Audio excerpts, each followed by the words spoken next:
Welcome to episode 38 of Anime and Us. I'm TJ. And I'm Shawn. And this is the review show that reviews anime from A to Z. Sort of. Alright guys, so last week we spun and got TJ's Choice. Last episode.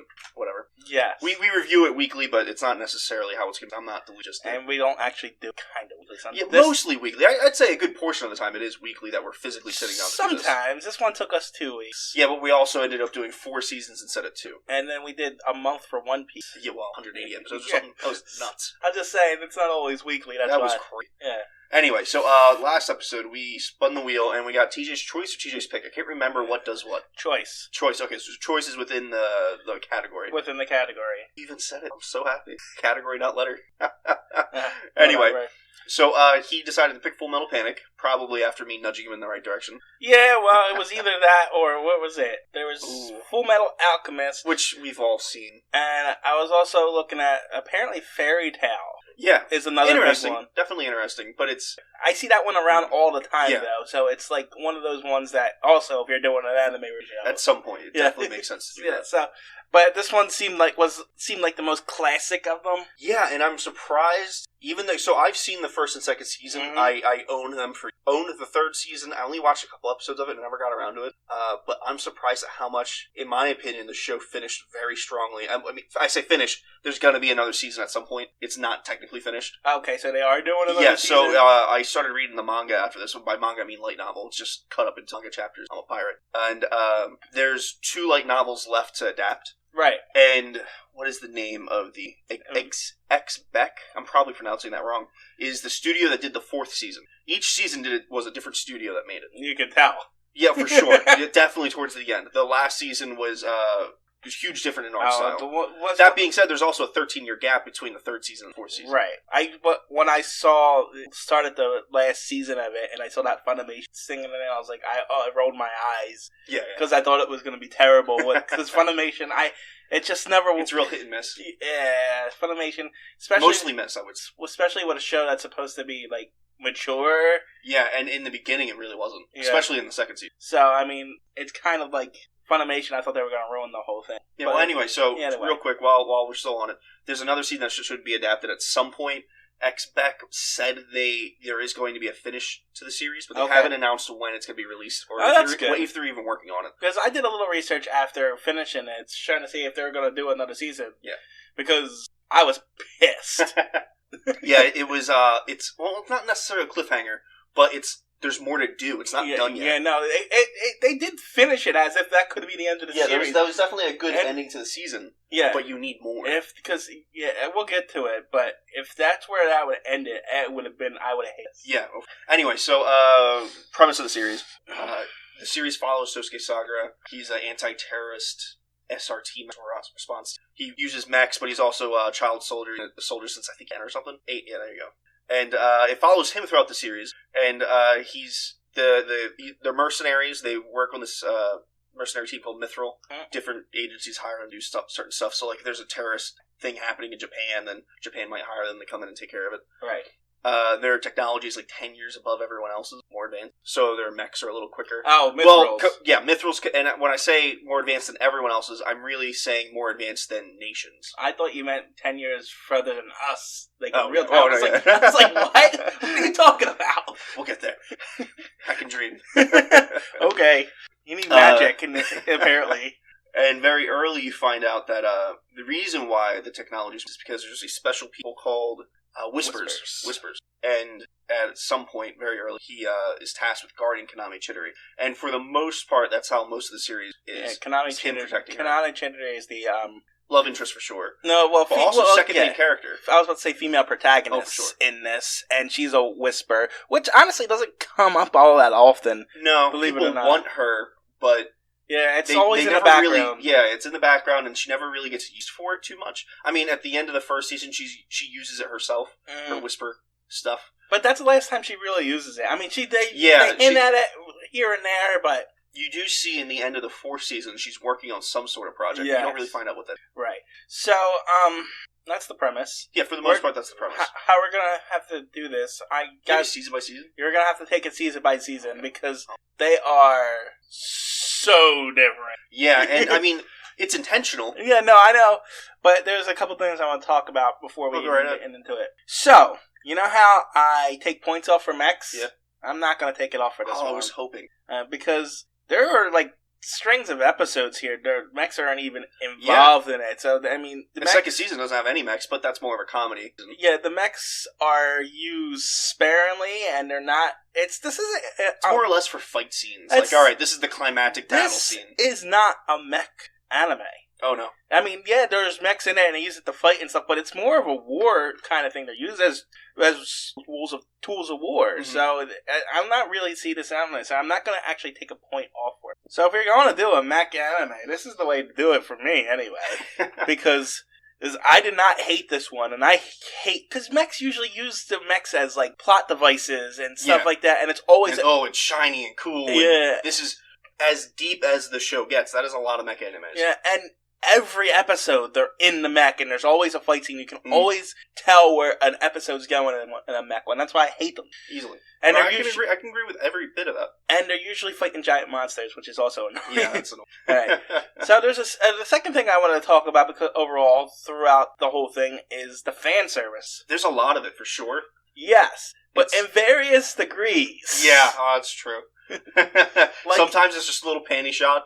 Sometimes Sosuke's just grabbing her titty on accident. Yeah, sometimes there's full-blown nudity. Yeah, in the third season, I was really surprised. I'm sitting, I think it was his first or second episode, and bam, sisters are naked and touching each other, and I'm like, what? I mean, and there's a lot of shower scenes. Yeah, that's pretty common in anime. So, here's the thing. The first season had a lot of, like, the panties and stuff like that. Yeah. Second season was more of a comedy one, so there was a lot of... There was bathing, like, beach scenes, and then the traditional... But it was used more in a comedy sense. Yeah, it wasn't really like, oh, look at my titties. And then third season was straight out mature. Yes. So that was... And then turned it up a huge notch. Not just in nudity, but in maturity level. Yeah, and then in the last season, the newest one, Funimation got involved with it, so everything got toned back down. Yeah. So it's very strange on it, but the fan service in this ranges in variety, which is very odd. This is just an interesting show. Yeah, it doesn't... In my opinion, doesn't really take away or give anything to the show. It's something you sort of grow to expect with anime. But this is an interesting... But it is odd that it comes and goes. This is an interesting show to just review in general, because it's like you're watching 4 different animes. Yeah, I mean, it's one cohesive plot line, but yes, there are jarring differences in each season. Now, the last thing I want to talk about overall is the detail in the actions that they do. Like, there's, for instance, the one instance, this guy is on his computer... takes out a CD, he opens up the side of the computer compartment, pushes the CD down, you hear him, watch him physically push it down, push it back in, and they just show every step of actions. Yeah. It's interesting, yeah, but it's I found probably unneeded. Like, it's kind of refreshing. How many times do they show, one of the girls getting dressed and putting her underwear on and then going underneath and re-snapping it for no reason? Just to show it. Yeah. It's just, I didn't understand. I guess they wanted to go for more realistic details. That, and it could also be screen time. Hey, we gotta fill this 23-minute slot. We can get an extra 5 seconds here. It felt really odd, because that kind of persisted almost throughout the whole series, and I just found that every time they would go into one, it seemed completely and utterly unnecessary. Why are you every detail of this girl getting dressed or undressed, or putting the CD in here, or... doing some sort of mundane... Yeah, I mean, I guess it works if you're just building the world, and, maybe that's just... It's also trying to... Maybe not with the girls getting dressed, but with the mundane stuff. It's also grounding in reality. Yeah, I mean, I guess that's I'm just thinking. Maybe it's a story, a story choice from artists for some things, and then other times they just want to linger on naked girls. So. Yeah, well, that's awesome. So, all right. Gotta get your sales. That's all the overall things I wanted to talk about. I found that last one week. The fan service kind of went out throughout the whole thing, and then the mech. So I guess we could jump into the first season. Yeah, so in the first season, pretty early on, you meet Sosuke and his teammates. You meet the mithril captain, Testarossa. She's like a 16-year-old girl, but she's a wizard, so it kind of makes sense for a position of power. Sort of. Not really, but sort of. She's the other objectified girl in this, yes. There's 2. For the most part, there's just the 2. They're just the 2, so they just want to show them kind of... Yeah, you see them a lot. Yeah. And then you find out that we find out that Konami Chidori, a schoolgirl, yes, is a whispered, so he has to go and protect her. Because there's a terrorist organization that's interested in capturing her and taking her. And you can't let them get them, because then they have, the technology that the Whispered have. So the Whispered, I don't know if we explained this earlier, have this sort of black technology genetic they code. Just know stuff. Yeah, each Whispered's different, we find out later on. Right. But Konami, after they steal her in the first season, they find out that she's science and something else. I don't remember. Science and something else. Science and math, that's it. Science and math. So I don't really want to go through the entire season by season because there's a lot to take in here. I just kind of want to go over the overall themes. Yeah, so the overall theme of the first one is serious, but also funny. Yeah, well, that's my thing. The first season I thought was kind of a mess. Yeah, it was a little more all over the place than the other seasons. I don't think they knew what they wanted to be in that season, and it was a lot more serious than the other ones. Yeah, the first season was a mixture of school, day-to-day life, right, and mech battles because they're trying to get Konami and they got to defend. So it really was a mess between those two things. Because in the school life, Sosuke is over serious and blowing stuff up. He's over serious military. You find out as the series goes on. The reason being for that. Well, I know I'm explaining it for the viewers though. The reason being for that is that why he's overly tactical, overly military-esque, is because he's been in the military since he was 8. Right. He doesn't know normal life. He doesn't have normal social interactions with people. Right. But when he's with the military counterparts of it, it's all serious and stuff. But when they go to Tokyo and he's it's mostly all blowing fun up, and he's just blowing up locker because someone put something in it. It was a mix. He thinks it's a terrorist threat, so he blows it up. It's just a mix of what do you guys want to be here? And it was just a complete mess overall. It was. They tie it up nicely throughout the comedy throughout the second season. Right. And the comedy's all but gone. Well, I'm saying this show would be forgettable if it was just the first season. I would even say even if it's just the first 2. Well, yeah. Because I do enjoy the second season a lot. Right. But without watching the third and fourth, I probably would have ended up forgetting about it and never went back. Yeah, if this didn't come up in the wheel, I probably never would have went back. Exactly. That's how I feel too. But yeah, I mean, so essentially, Konami gets kidnapped early on in the first season, which introduces gets a little tested on. You find out what kind of whisper she is. So I mean, she gets her back. And we are introduced to the main villain of it, Goran. But I don't understand how he kept coming back to life because he kept getting killed. So at the end of the first season, he's killed off by Sosuke's landed driver. Yeah, but he's killed 4 times throughout the first. Really only killed once. They said when they first introduced him, Sosuke shot him in the head, and he's got a scar. Right, it grazed him. Clearly, from that, and then he blew up 4 episodes in. Landed drivers. And they explain that later on in the third season when you meet him towards the end. All I know is that he survived because of his landed driver. All I know is that they keep killing him off and you think it's going to be a different antagonist and all of a sudden he's back. It's didn't you die? Well, real quick before we go any further, what's a landed driver? A landed driver is magic attached to the mech. For the most part. But that's kind of what the Whispers are there for. Besides furthering technology and making mechs better and faster and lighter and all that. One of them, I believe they mentioned it might have been an American one, but he ended up dying, made a landed driver for Mithril. Right. And a landed driver pretty much takes your emotions, if you can pinpoint them to a single point. It's more your will. I think it's more your will. Think Green Lanterns. Yeah, that makes sense. But really difficult to do. Right. Not as easy as Green Lantern. And it's either for defensive or offensive. So if he shoots a gun, then the bullet is, exponentially more powerful. Right. Or it creates an invisible shield so bullets can't hit you. Right. And Mithril only has 1, and apparently this other organization has 1,000. Yeah, they got fucking shitloads of them. No one else has them, no. Well, I think that's because there was probably only... They never explained this. This is headcanon. But I think that's because there's probably only 2 Whispers that can make them. Okay. The one died. We know that. Right. And when he made the AI for it, that's in Sosuke's mech. Right. They can't reprogram the AI, so that's why it's maybe, stuck to him. Testarosa's brother. That's what I'm thinking. Yeah. Testarosa, you find out in the third season. Testarosa is the captain of Mithril. She's the 16-year-old girl in charge of it. And her brother, you find out in the third season, is one of the leaders in the terrorist of the major terrorist Amalgam, group. I think is the name. It's Amalgam and Amalgam's actually the main antagonist throughout the entire series. You just don't know it until the third season. Yeah, so you just don't figure it out too much later. That's kind of interesting, though. I like that plot. Sure. And that was clearly thought out and everything. You just don't find out. It's not like it's a retcon where, like, oh, hey, this is what happened. I don't know about that, because they well, I guess they kind of, Goran was kind of, but Goran's... Well, we knew in the first season that Goran was like a freelance guy, right, that was working for a terrorist organization. Right, that's You true. just never met He was that just working for other all. governments on side jobs. Yeah, and you never met that organization up until... Right.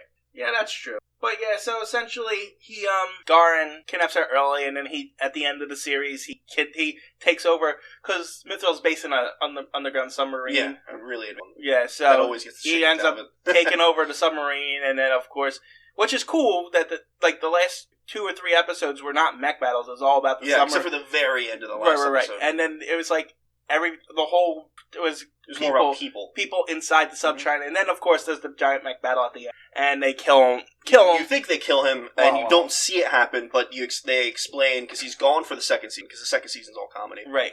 He gets blown up at the end of the first season. And you find out in the third season that he used his lander driver to protect himself, but he's severely injured. You see him laying in a hospital bed. He doesn't have any arms or legs.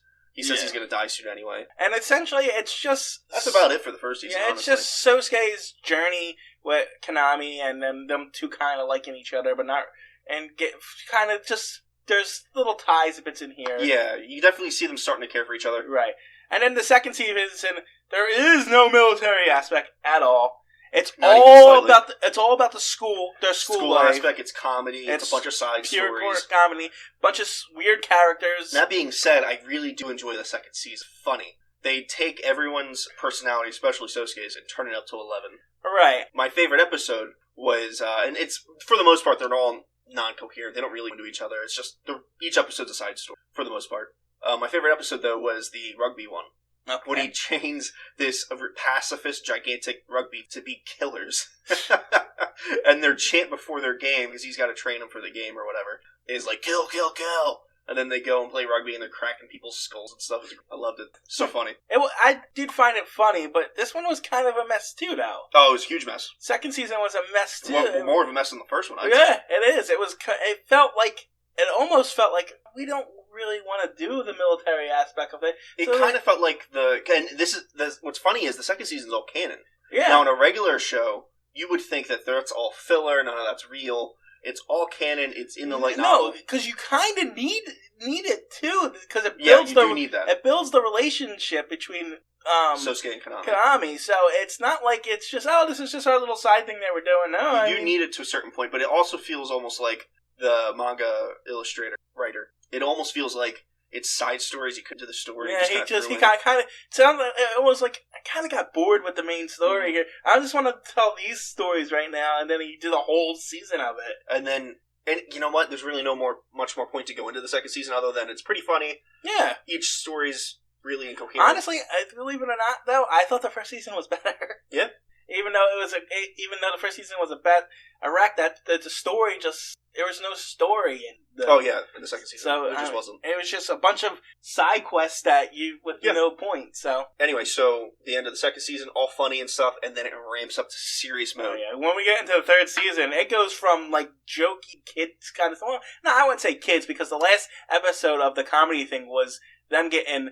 Sosuke getting a biological weapon. That was hilarious. And everybody thinking that deserves a little talking about. They thought they were going to all die because of a biological weapon that he accidentally ordered. Mm-hmm. And it turns out, no, it wasn't a biological weapon. It just destroys everyone's clothing. Certain kinds of polyester or something like that. So, silicone, I don't know what it was. By the end of the episode, everyone was in their underwear except for Sosuke. Which is, you know what, now that I think about it, there was no fan service with him whatsoever. Yeah, probably all towards... No, I mean, like... Even in that last episode, all the guys were in not him. He's the only one excluded from the fan service throughout the whole thing. It's true. So I found he had a biological suit on. Yeah, so it was strange. So yeah, it was very strange. It was funny. Then we go into the third season. All right, let's clarify something. First season is Full Metal Panic. Second season is Full Metal Panic Fumofu. But the third season is called Full Metal Panic Second Raid. The Second Raid. So it's kind of the real second season. Yeah, they even acknowledge that in the title. Yeah. The Second Raid. So, it's like the continuation of the first season, the second season. So it's a little confusing. for people. Yeah, if you're just looking at it, it looks like the second raid. I'm just saying, the second season. Anyone who listens to this is like, isn't that the second season, the third season? I just want to clarify that. And then the fourth is Invisible. Is it Invisible Victory? Yeah. I thought it was Invisible War, but no, Invisible Victory. Okay. All right. Anyway, so the third season, second raid, goes from kind of almost kiddie to straight up mature.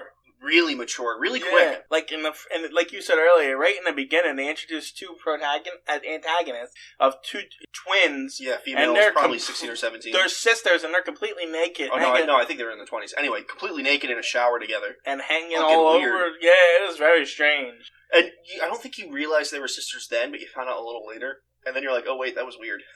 You didn't know they were sisters then? They were twins. Remember. I mean, they definitely looked the same. They were twins. It's a cartoon. They even you can even tell them apart because one had a mole on this side, one had a mole on the other side. Oh, so they're not identical. No, well, that was how you told them apart, but they were more identical twins. Farther. You find out that those twins... They were mirror images. They were. You find out a little later that those twins were proteges of Goran. Goran, yes. The main antagonist from the first season. And then they're trying to protect him and at the same time take down Mithril. They're working, but they're also working with the Amalgam. Yeah. So there's a lot of moving pieces in this one. And Amalgam... It all worked, though.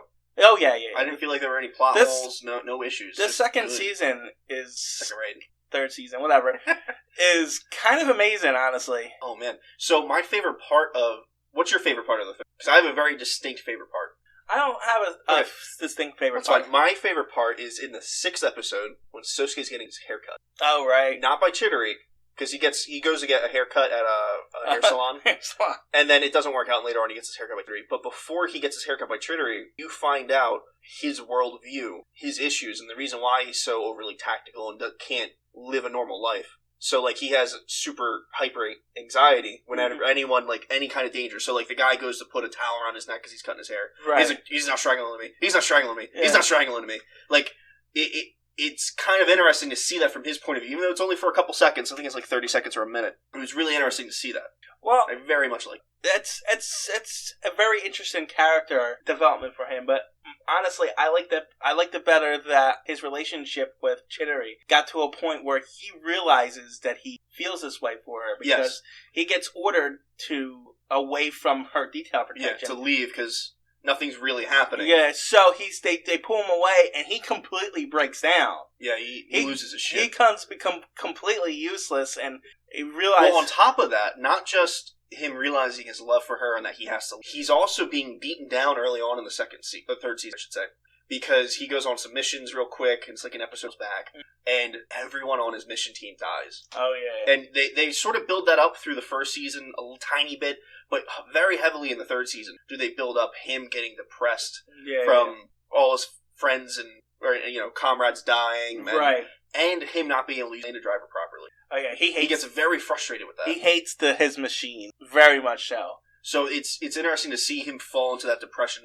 And you were right that when he gets ordered away, it's sort of like the cliffhanger. As soon as he gets pulled away from Kaname, that's it. He jumps off the cliff. Yeah, he just falls apart. Downward spiral. And throughout the whole first couple seasons, he's like unstoppable guy. Yeah, and first 2 seasons for sure. And then in this season, he just loses left and right. Yeah. So it's like, I mean, and of course, he overcomes at the end. Yeah, he overcomes it at the end, but with Kaname's help. Oh, of course. He wouldn't have been able to without Kaname's help. Now, right before he gets help from Kaname, he's sort of broken. He left the team. They got a mission there in Hong Kong. Right. And he's just walking around.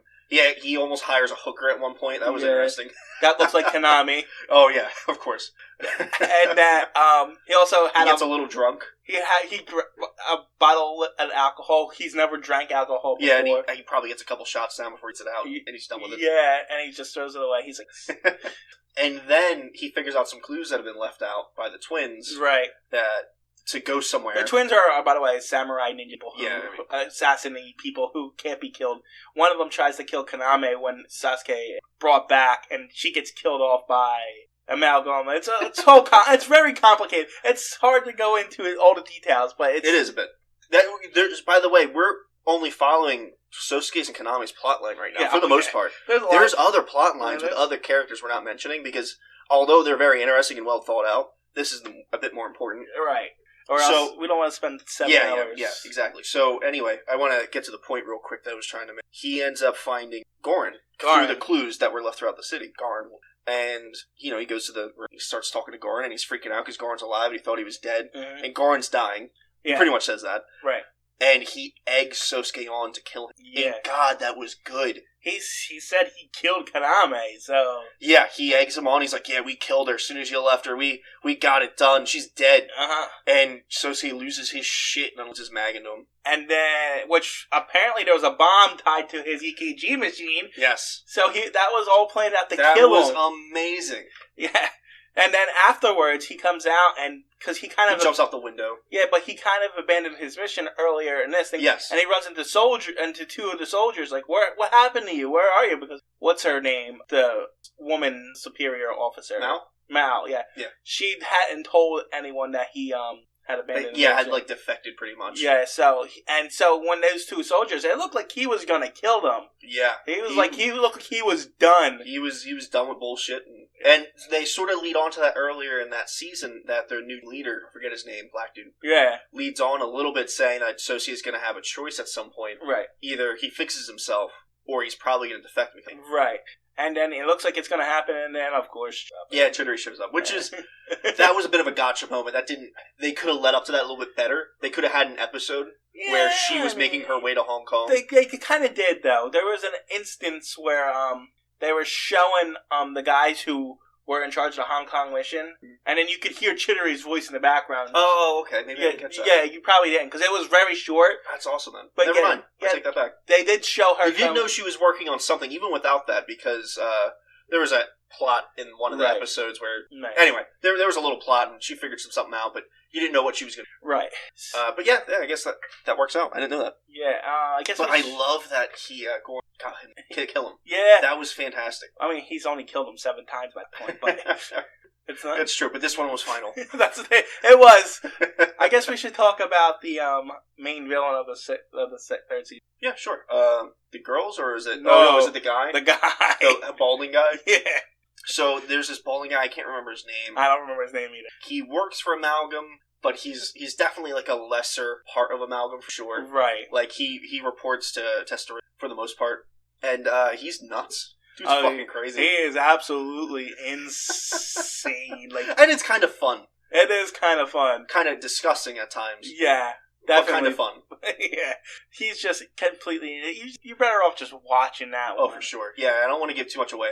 I mean, you should be listening to this anyway. If you want to watch the series, we just gave away the entire plotline. But there's some stuff we'll leave to you. I mean... in the end, it all comes down to a final fight with mechs anyway. Mm-hmm. So, even with the great storylines and stuff like that. So, yeah, I mean, the third season overall is very mature, very... Solid, and it's really makes it was turning my opinion around completely on the show. It was turning into one of my favorite shows. I'm really happy we ended up doing it. Yeah, me too. Because if not, man, this would be I would have, and I'm a fan of the show. I own I probably would have given it a worse score than I would have thought of. I would have given it before I watched it again. Only because after rewatching it, I feel like my memories are more nostalgia. Right. Watching it when I was a kid, because this came out like... Right. Makes sense. So, I mean, yeah, it was a good idea to watch the third and fourth season. It got really, really good. It got fantastic. And then the fourth season kind of tones it back down. Yeah. From overly mature, but not to the point where it's bad either. It's just, like... I mean, there's not a lot of fan service. There's not any nudity. I mean, but it's still solid straight through, and it's breakneck speed. There's like no side story in at all. At the fourth story, it's just straight through story, and it's really, really good. It is. Oh, real quick before we get into the fourth season, in the third season, there was a point with Kaname when Testarossa, and this was during her little plot thing.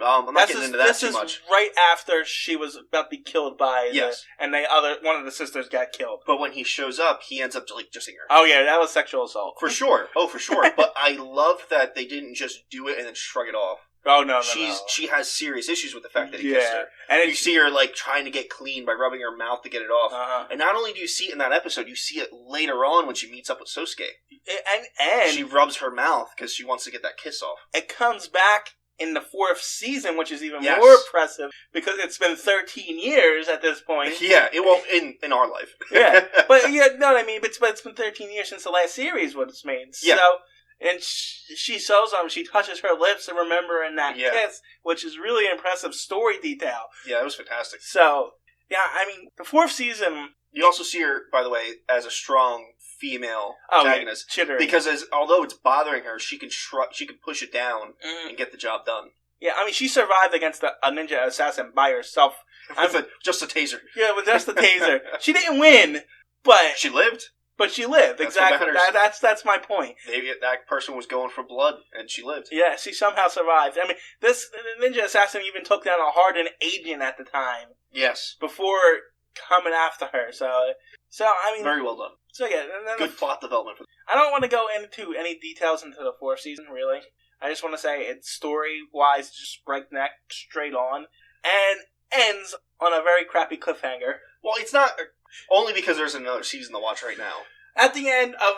Well, at the beginning of the 4th season, essentially the bad guys win, and they get Chittery. For the most part, yeah. I mean, they got Chittery towards the beginning of the season. That's what I mean. They win. Oh, yeah. But they keep her at the end of the season. And they keep her at the end of the season. And at the end, she's pretty much saying goodbye to Sosuke, and says, never mind, no, I'm not saying goodbye, come get me. Yeah. And it kind of leads... Which is another huge... character development for her. Because up until then, they were really building up her not wanting Sosuke to come after her.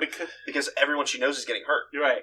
And then, and Sosuke is completely separated from... Mythos pretty much destroyed in the 4th season. Yeah, very early on. They get the administration, higher-ups are just taken out. And the only ones that survive are, like, the main cast. And there's a traitor, not going to mention him. Yeah, no. But that was, I didn't expect that. We'll talk about it off there. Yeah. I don't want to give it away to you. I'm trying to... Oh, no. Okay, yeah, I remember. Okay. I didn't expect that person You know why I didn't remember? It's because it happened 10 episodes into the 12th episode season, and I'm like, this is really late. And you just assumed that the person had died, and then, bam, he's there, but they don't, like, draw super big focus on the fact that person's back. It was so late in the season, I was like... This has got to be a fake out because what's the point of having... I thought it was a fake out for quite a bit too. Apparently not. Because of the way it ended, though, kind of ended on a cliffhanger. Now he's pretty much going to be probably going to be the antagonist of the... Yeah, I think that person's going to be more of the antagonist in the 2nd season. Or the 5th season. Yeah. Or at the very least, a mid-season antagonist, and then Sosuke will go after... Oh, yeah. It'll probably Tessera's brother. Yeah, but we'll see. Yeah. We'll see. I don't know.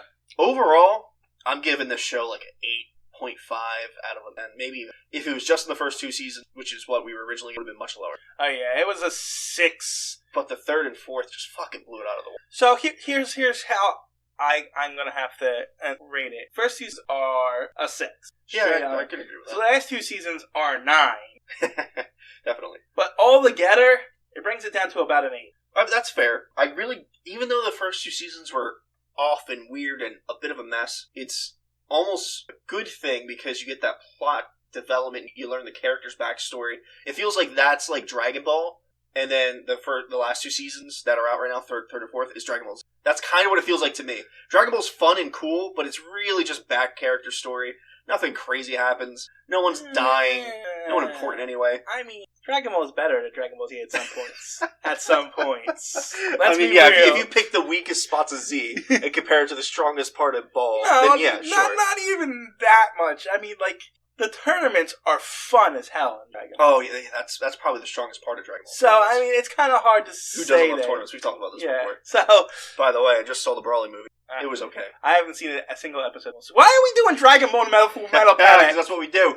All right, so we gave our ratings. Yeah, I think that's all we needed to talk about. Yeah, I'm pretty sure it's good. We left out a lot, by the way. Again, I think I'm saying this for the second time I think you should go watch it. Yeah. Honestly, go watch it. What we gotta do is if something's really good, we need to say go watch it at the beginning of the show, not at the end. That's like the 3rd time. Well, here's the problem with that. We don't talk about this beforehand. Yeah, we just show up and do it. Yeah, because we don't know how the other person's going to feel. Like, coming into this... I was really excited to find out that you liked it, by the way. Yeah. Really excited. You came in thinking I was going to hate it. Oh, I knew it. And then he liked it, and I was like, so win for the mechs. That's it. I'm not giving it to a mech. All right, guys, so we're spinning the wheel. We're not spinning right yet. Not quite No, yet. not yet. Good. There's one thing we got to do beforehand. What's up? All right, so Full Metal Panic or Fantastic Children? Oh, Full Metal Panic. Jesus. I'm happy you remembered that because I forgot. Yeah, no, I remembered. But yeah, so I wanted to keep that, try and keep them going every episode. I definitely like that. We gotta keep so going into it, going into this wheel, last time we spun for G, you remember what we got? No, I don't. I don't think I even deleted it off the wheel. What was it? Gossick. Gossick. Did we delete that? No, I didn't, so let's delete that real quick. That was the Sherlock Holmes girl. Yeah, that was terrible. Fuck that. You always say that to animes, but you gave it an actual average review. But it was bad. You gave it an average review. Probably because you talked me into it. which means your memory of some shows is I work third shift and I drink a lot, alright?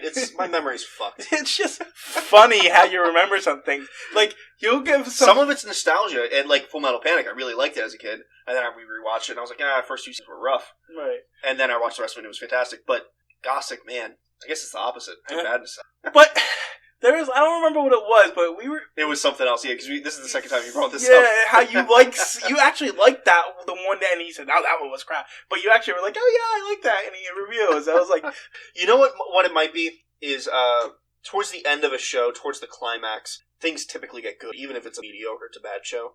They get better towards the climax. So I could be remembering the show as a whole and like, oh yeah, that kind of sucked. But in the middle of the review, I just finished it a day ago, so my memories are fresh at the climax. Maybe that's it. Maybe. I don't know.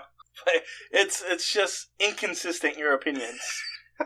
I'm consistently inconsistent. Yeah, there you go. Alright, now we're spinning for G. Yes, let's category. And turn off the clapping. There goes the clapping. Look at that. Oh, crap. Ghost in the Shell standalone flex. we're gonna have to actually do 2 reviews. Yeah? Why? We're gonna have to do the movie first, because I've never seen it. Which one? The first movie? The animated movie? Yeah. Not the live action movie that came out that's absolutely the trash? actual animated movie.